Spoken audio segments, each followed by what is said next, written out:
every single piece of evidence for you to decide these charges through history. This case rises or falls on his credibility. The videos you saw, without his testimony, proves absolutely nothing. You need to believe his testimony and his version of events from the video for these charges to be proven. The last thing the district attorney said on his opening statement to you was, don't leave your common sense at the door, or use your common sense, something like that. Please don't leave your common sense at the door. I implore you to use your common sense in this case. Look, I will address the credibility of Relly in great detail later, what the evidence will show you. But first, let me begin explaining the purpose of an opening statement, what we do here. Opening statements are really lawyers giving you a preview of how we believe the evidence is going to show you, come in. How will unfold in this case, but it's more than that, actually. It's a promise to you. It's a promise from us to you. It's a promise that what we say is going to be proven is actually proven. And it's not like one of those politician promises. You know the politician promises, right? If you vote for me, I'll lower taxes, I'll make it safe, unemployment will go down, all those great things that politicians promise, and then based on those promises, you vote. And then you hope they fulfill those promises. Not here. Here, both sides make promises to you right now. You get to see if we fulfill those promises, and then you vote. That's the difference. Ladies and gentlemen, you represent the state of California, the people of the state of California, Nelson Burton. And there's no greater service a citizen of this country can do than serve in the military or do what you're being asked to do right now. Stand in judgment of another person in a matter of such great importance. It's an incredible burden to bear. But that's why the 16 of you were chosen. There were 106 people here. You made the cut because you all, and even the alternates, assured us that you could carry out that burden fairly, impartially, without a bias, without a closed mind. Listen to the evidence carefully before rendering your decision, you promised. And to base your decision only on the evidence. Not some preconceived notions stemming from the nature of this case or what you may have read or heard. This is entirely arguable. But just on facts. And to abide by the basic tenets of our Constitution, prove beyond reasonable doubt and a presumption of innocence. And they're not mere technicalities, instead they're the backbone of this country. A person is presumed innocent, the judge straight told you. And it means he is in fact innocent until and unless the prosecution proves otherwise beyond reasonable doubt. It's no reasonable doubt, the judge will give you the law later at the end of the case. But it's doubt that push and hesitate no matter of importance in your own life. I submit to you the decision you make in this case, at the end, will be the most important decision in the life of Franklin Mayers and his family. And I'm confident that if you apply the standard and hold the prosecution to the burden of proving each and every element of both counts, beyond that doubt, the reasonable doubt, should work out. And that's why the 16 just want to assure us. Look, this is serious business, and I just want to tell you one last thing before we dive in. I just think some jurors, some people when they become jurors forget. No one here is going to, both sides are not going to ask you to do anything you don't do in your everyday life. No one's going to ask you to do anything when you're assessing credibility, when you make determination of credibility. Nothing you don't do in your everyday life. Whether someone's telling the truth, whether they're lying, whether they're mistaken.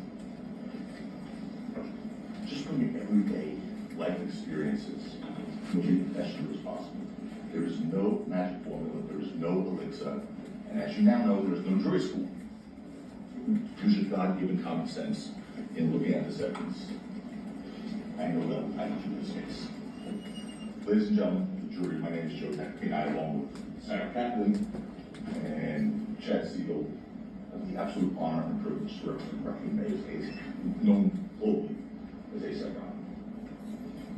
The evidence will show you that Rocky was a self-made man, risen from the most humble beginnings to extraordinary successes through work, dedication, and artistic Your Honor, ability. this is argument also overruled.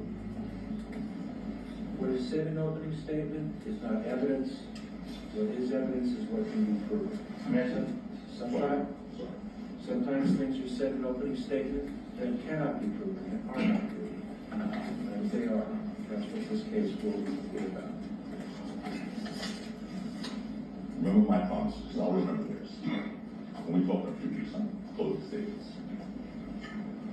I remember the DA put up a slide in the opening. It's from Harlem, a picture of him and Rihanna. Talked about when he was a teenager. I want to do the same thing. You'll hear he was born in Harlem. They said he was raised in poverty. Your Honor, You'll hear that same, Your Honor, the same objection. Stop. Overruled. You'll hear about his upbringing, his mother and his siblings, and how he overcame with hard work, with dedication, with talent.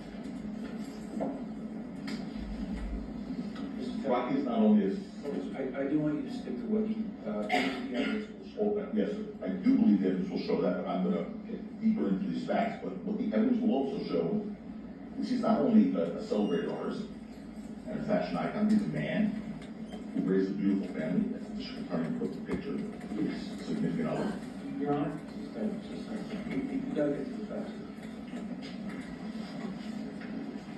You're gonna hear the stark contrast in two individuals, Rocky on one side, and Rel Efron on the other side, known as Rel. He represents a very different narrative. The evidence will show you that this Relly presents himself to the world as a wealthy, successful man, source like he's a reporting artist, businessman. He wants a very lavish lifestyle on social media. He goes with luxury goods. Your Honor, the same objection, none of this is evidence. Evidence will show you this. None of this is evidence yet. There's no evidence on both sides.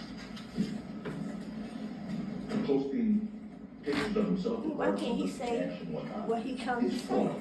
You know? He is all about okay, money none of grab. this is evidence. The truth is far different. And you're gonna see this extravagant lifestyle that really flaunts is nothing more than a fraud, built on not on success and hard work, but upon criminal activity. Ladies and gentlemen, this case is all about money. I've said it once, twice, I'll say it a few more times. This case is all about Evidence money, will show you it's y'all. nothing more What? than a money grab.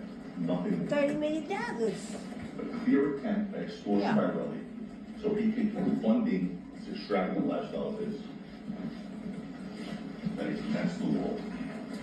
You're gonna see the only reason we're in this courtroom is because Rocky would not agree to be a victim of another one of his crimes. Well, the man at the center of this case, Terrell Efron, took the stand, and he was there to argue that A$AP Rocky was the one who sparked this altercation.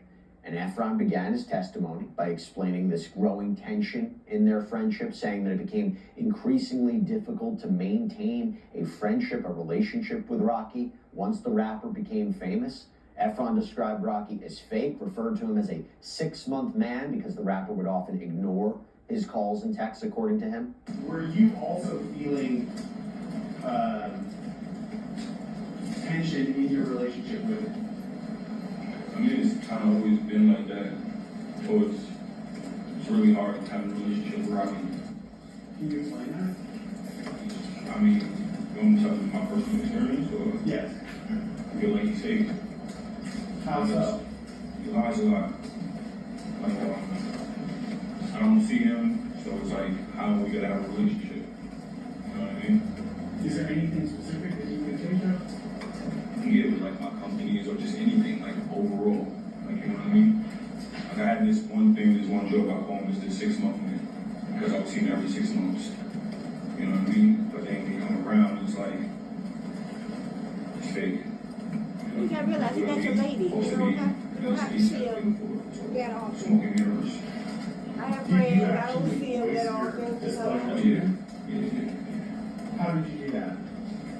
Through text messages, but nothing ever like threatening him or anything, just mostly telling him like, you gotta tighten up this fake. But you would text message him and say, And he won't text me back, he would never text me back. okay, I'll probably see him and we'll have a conversation, he'll be like, oh bro, you emotional or something like that. Yeah, but he's not obligated to spend a lot of time with you. Y'all not dating. when he calls you emotional, you heard that as an insult to you, correct? Not really, Okay, how did you take it? like he's trying to shoot me over, like using that as like leverage to be like, I mean, I have lady friends, but when it's time for me to get with my And this man, tension escalated my just husband, one day before the alleged yeah, it's a wrap. altercation when Efron overheard a conversation while riding in a car with his friend Jabari Shelton, also known as ASAP Bari, because Efron claimed that he heard Rocky bad-mouthing him on that call. so then Rocky's like, oh yeah, you know, I got my with me, boom, boom, boom, whatever. And then instantly after that, he says, that really. And I'm like, I'm sitting in the back of the chair, and I kind of get up, and I'm like, and then Barbie like stops him. He's like, and then I'm listening, and then he's like, oh yeah, I don't with. Can I say what I want to say? Yes. Say it. So he pretty much was like, oh, I don't with that, he mad emotional, like this, that, and the third, pretty much. It was so long ago, but it was in the contents of that. And then Jabari's like, what you mean you don't with him? And he's like, I just don't with him, I don't like that, like this, that, and the third. And after he said something about like, it was so long ago, but he was like, I'll beat him up or something like that, so. You wanna keep going? Let me stop you. You said that, you keep saying he said. Were those all things that the defendant said specifically? Yeah, So he was the one that said he doesn't with you, correct? yeah. Had you said anything at that point in the car that would have alerted him to the fact that you were actually in the car? No, he didn't know I was there. Did I wanted to say something, but Ari was like kind of put his hand to the side, so like my lady